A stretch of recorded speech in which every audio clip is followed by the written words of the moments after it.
Herzlich willkommen. Heute möchte ich mein neues Format Feldhamster TV vorstellen. Dabei geht es um die Wiener Feldhamster und ich werde vermehrt eben im Bereich Friedhof Meidling bis Triester Straße die Feldhamsteraufnahmen machen und ein paar Problematiken vorstellen. Die Feldhamster sind ja vom Aussterben bedroht. In Wien gibt es mehrere verschiedene Populationen, die voneinander getrennt sind. Und es gibt keinen genauen Plan, wo man sagen kann, okay, da ist jetzt Hamstergebiet oder hier nicht. Die offiziellen Pläne zeigen Hamster, teilweise Hamsterflächen auf Stellen an, wo ich sie nicht kenne. Und anders wiederum, es gibt eine Karte, auf der angezeigt wird, dass zum Beispiel der Friedhof Meidling kein Hamstergebiet ist, obwohl da eine sehr hohe Dichte ist. Neben Wien dürfte es auch noch in Niederösterreich und im Burgenland Feldhamster geben, aber sonst nicht mehr in Österreich.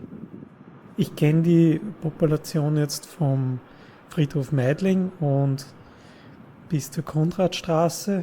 Das Verbreitungsgebiet, was mir bekannt ist nördlich begrenzt durch die Eisenbahnlinie und südlich begrenzt durch die Wiener Bergstraße, und die östliche Begrenzung ist die Triester Straße, obwohl ich auch schon gehört habe, dass beim Wasserpark auch Hamster sind.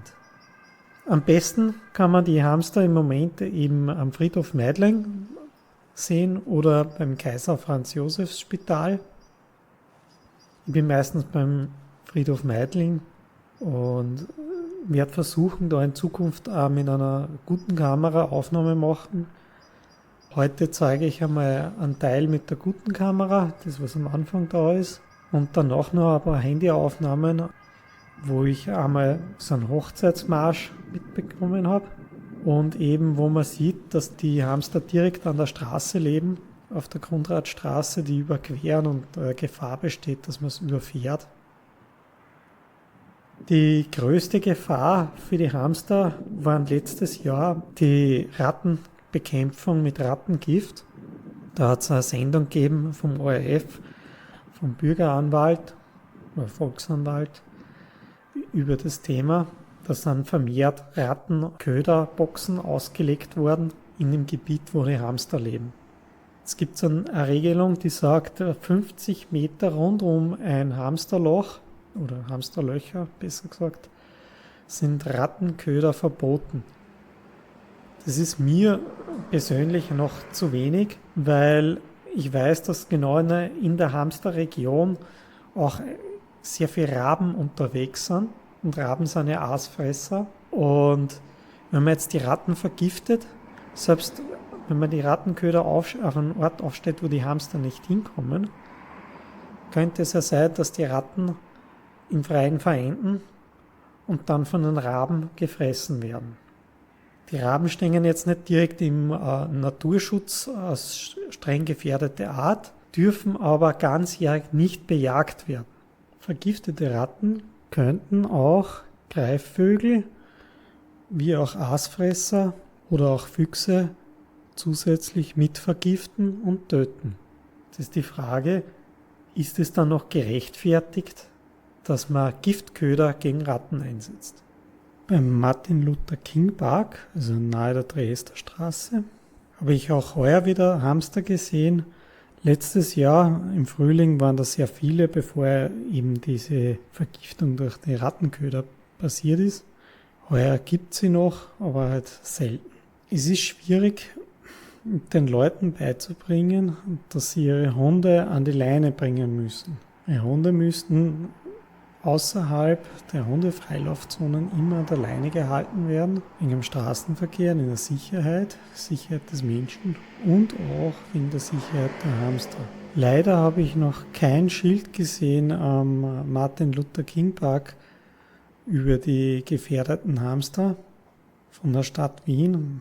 Ich habe sie schon angeschrieben, dass bitte dort auch Schilder aufstellen sollen. Oder auf dem Radweg auf der Konradstraße sieht man auch keine Schilder. Die meisten Menschen wissen natürlich, dass das geschützte Tiere sind, aber nicht alle. Was mir von der Stadt Wien auch nicht gefällt, ist, dass sie ja wissen, wo die Hamster-Ausbreitungsgebiete sind, aber die Rasenpflege, die Sträucher immer noch geschnitten werden, wie wenn die nicht existieren würden. Das Problem ist, dass Hamster ja sehr stark gefährdet sind durch Greifvögel, wahrscheinlich auch durch Füchse, und sie unbedingt die Deckung brauchen, damit die Greifvögel nicht attackieren können. Ich schätze, dass die Ausbreitung in den Friedhöfen deswegen so gut funktioniert, weil die Greifvögel eben schwerer attackieren können durch die vielen Grabsteine.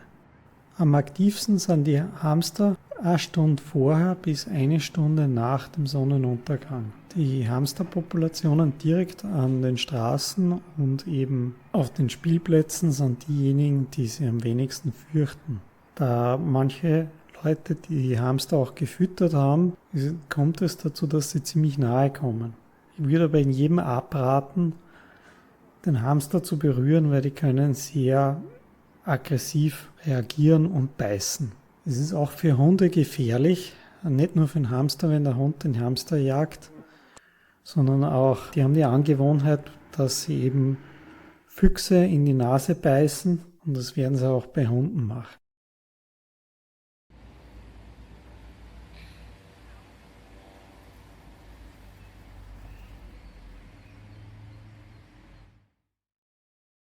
Verkehrsunfälle mit Hamstern sind natürlich auch unvermeidlich, und man kann nur jedem raten, dass er aufpasst, wohin steigt, besonders oder wenn man mit dem Rad fährt, die Hamster nicht niederführt.